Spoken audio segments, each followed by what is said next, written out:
Ежегодно леса Якутии подвергаются серьезному испытанию лесными пожарами. Что становится причиной лесных пожаров? При каких обстоятельствах они происходят?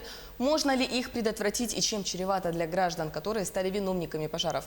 Об этом мы сегодня будем говорить с исполняющим обязанности якутского природоохранного прокурора, младшим советником юстиции Савой Степановым. Сава Николаевич, здравствуйте. Здравствуйте. В этом году пожароопасная ситуация в регионах, особенно в нашей республике, неспокойная. Лес горит на миллионах гектаров, и дело дошло до проверок. Не с умыслом ли все эти пожары сделаны, чтобы, например, скрыть незаконную вырубку леса? Что на это ответит природоохранная прокуратура? Каковы причины пожаров в Якутии? Следует сказать, что на землях лесного фонда с момента установления с 15 мая текущего года пожароопасного сезона зарегистрировано всего 1429 лесных пожаров на общей площади свыше 3 миллионов 125 тысяч гектар. В прошлом году данная площадь составляла значительно было больше на 100 тысяч гектар. То есть по сегодняшний день, если посмотреть аналогичный период прошлого года, площадь составляла, конечно, больше 3 миллионов 225 тысяч гектар. На текущий день вообще действует всего 29 лесных пожаров на территории республики на общей площади 45 тысяч гектар. Из них в охраняемой зоне тушения лесных пожаров это 7 пожаров на площади 600 гектар. И в зоне контроля лесных пожаров это 22 пожара на площади 44 тысяч гектар. Касательно причин возникновения лесных пожаров, следует сказать, что основной причиной, конечно же, остается это природный фактор вследствие сухих гроз. Здесь я отмечу, что ежегодно данная причина, наоборот, увеличивается. Вы видели, что в текущем году у нас лето на территории республики засушливо. Соответственно, сухие грозы увеличились. Если в 2017 году таких случаев было зарегистрировано порядка 235 случаев, то в 2018 году уже их перевалило свыше 600 случаев. В текущем году 1300 случаев. Второй причиной, конечно же, возникновения лесных пожаров остается человеческий фактор вследствие неосторожного обращения с огнем. К ним относятся выжигание сухой травы, разведение костров, сжигание мусора, нарушение правил пожарной безопасности при эксплуатации печи. Сопутствующими причинами являются это самовозгорание, эффект линзы, так называемый, и также ненадлежащая эксплуатация воздушных линий электропередачи. Это такие основные моменты. Следует отметить, что неосторожное обращение с огнем, благодаря усилию активной профилактической работы как органов управления МЧС республики и районных лесничеств, то есть Министерства экологии республики, она у нас удалось сократить с 2017 года с 69 случаев до 26 случаев в текущем году. В части вопроса о возможности укрытия фактов незаконной рубки и сжигания, соответственно, леса, отмечу, что на территории республики профессионально, то есть предпринимательская деятельность по заготовке древесины осуществляет деятельность 17 хозяйственных субъектов. Из них это 9 юридических лиц, 8 индивидуальных предпринимателей. Такие крупные, это как Алданский лесоперерабатывающий комбинат, Витимская лесная компания, ОАЛМАЗ и другие. В текущем году Министерством экологии уже проведены внеплановые выездные проверки совместного осмотра лесных участков лесопользователей, лесозаготовщиков по поручению заместителя председателя правительства России. И в ходе проверок таких фактов, к счастью, не установлено. То есть фактов как на самих лесных участках, так и ближайших огонь, то есть лесные пожары не зафиксированы, соответственно, незаконная рубка также не выявлялась. Давайте поговорим о людях. Вы говорите, что они все-таки тоже являются виновниками пожаров. Все ли граждане знают и соблюдают запреты и ограничения, установленные законом в лесах? И напомните об основных из них. Прежде всего, это, как я упомянул, сами лесопользователи, то есть в данном случае лесозаготовители. То есть в данном случае я имею в виду не тех, которые занимаются предпринимательской деятельностью, именно профессионально, то есть каждый гражданин нашей республики вправе заключить Министерством экологии республики договоры купли-продажи лесных насаждений для собственных нужд. Это для заготовки дров на зиму предстоящей, либо для сруба строительства дома, бани, иных сооружений. В данном случае обычный гражданин, заключив договор, растворенный лесничеством, зачастую пожароопасный сезон уже после заготовки древесины допускает сжигание порубочных остатков, в результате чего огонь по сухой траве уже переходит на лесной массив. При этом сам гражданин порой забывает обеспечить те мероприятия, противопожарные мероприятия, в первую очередь обустроить, соответственно, отделить участок, соответственно, минерализованной полосой шириной не менее полметра.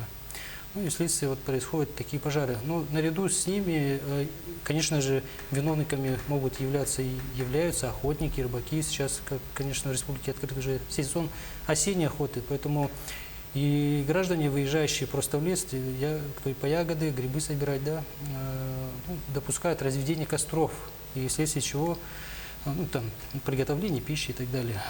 Наряду с ними, конечно же, виновниками являются и те граждане, которые владеют землями сельскохозяйственного назначения, а также сенокосных угодий, те, которые занимаются сенокосом в летний период в нашей республике. Ну, а также нарушение со стороны организаций, эксплуатирующих, как упомянул, воздушные линии электропередач. А как осуществляется надзор за исполнением законодательства об охране лесов от пожаров и выполняются ли лесниками, лесопользователями, муниципалитетами противопожарные мероприятия? Прокурорский надзор в целом в рассматриваемой сфере органами прокуратуры республики проводится на регулярной основе. В ходе проверок в деятельности органов местного самоуправления допускаются факты необустройства населенных пунктов минерализованной полосой, либо в случае их наличия они не обеспечивают современную их очистку от горючих материалов, сухой травянистой растительности и прочее. Но со стороны районных лесничеств, к примеру, допускается нарушение лесного законодательства как правило, это при разработке планов тушения лесных пожаров на предстоящий пожароопасный сезон. Факты имеются также и несовременное наращивание сил и средств уже при непосредственном тушении лесных пожаров.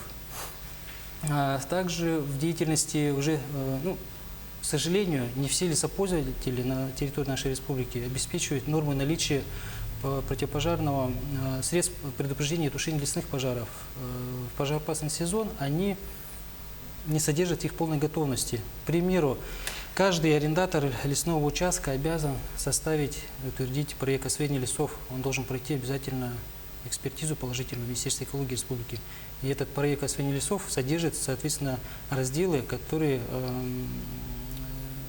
должен обязан соблюдать эти требования лесопользователя, обеспечить наличие, соответственно, противопожарного инвентаря, к ним относятся это ранцевые лесные огнетушители, средства связи, оповещения, индивидуальные средства защиты лиц, участвующих в мероприятиях по недопущению распространения лесных пожаров на территории участка.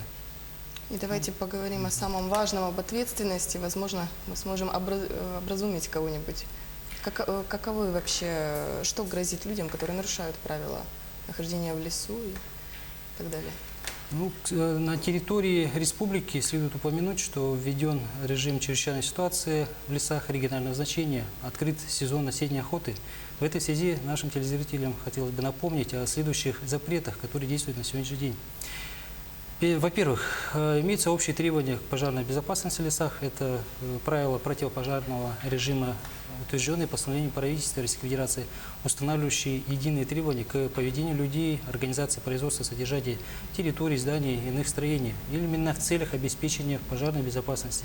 Пункт 218 таких правил предусматривает запрет на проведение сельскохозяйственных палов, то есть на выжигание сухой растительности травяной, на землях запаса, землях сельскохозяйственного назначения.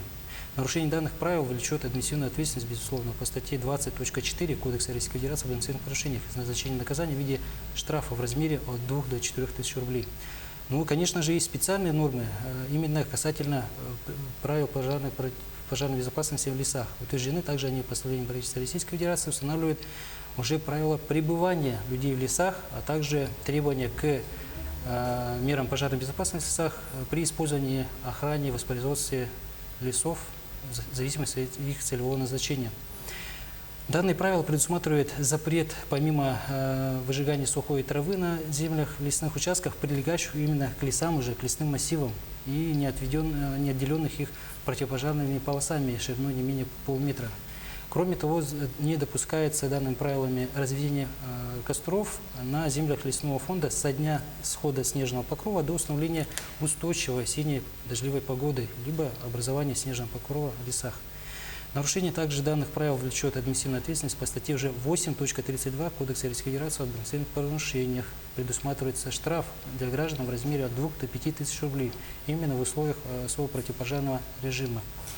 Кроме административной ответственности, также имеется предусмотрена уголовная ответственность по статье 261 Уголовного кодекса Российской Федерации, санкции которой предусматривает уже вплоть до лишения свободы на срок до 10 лет с дополнительным наказанием в виде штрафа в размере до 500 000 рублей. Давайте поговорим об уголовной ответственности. Это действенная мера и каковы результаты расследований последних лет? Ну, здесь пример я могу перечислить именно итоги пожароопасного сезона 2018 года. В ходе проверок по фактам лесных пожаров было установлено 15 лиц, причастных к возникновению 16 пожаров.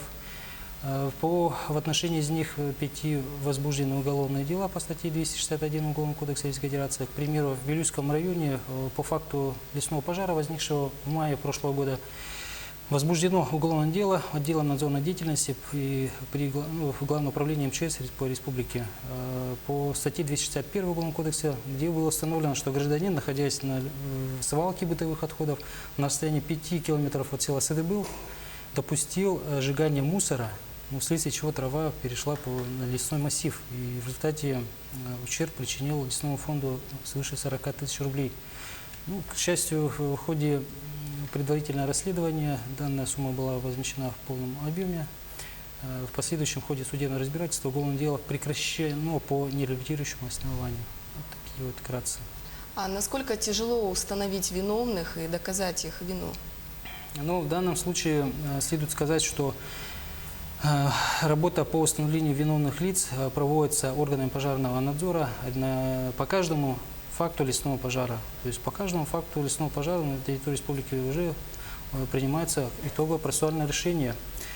К примеру, в текущем году уже установлено 8 лиц, причастных к возникновению 8 лесных пожаров. В отношении уже 7 лиц возбуждены административные дела по статье 8.32 КоАП Российской Федерации и наложен штраф на общую сумму 21 000 рублей.